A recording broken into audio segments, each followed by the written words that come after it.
2016 Kia Forte. We just did a muffler delete on it and put a cherry bomb in the middle instead of the resonator. You can see the description for the cherry bomb if you guys want on Amazon. The link for it. We just did that, took that muffler off right there.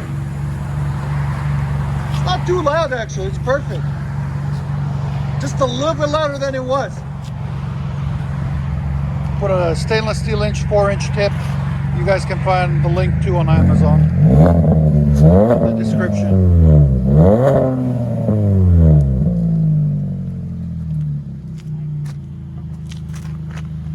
There she is, Kia Forte.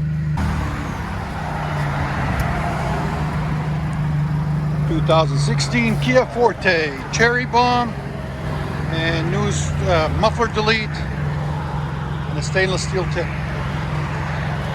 4-inch stainless steel tip.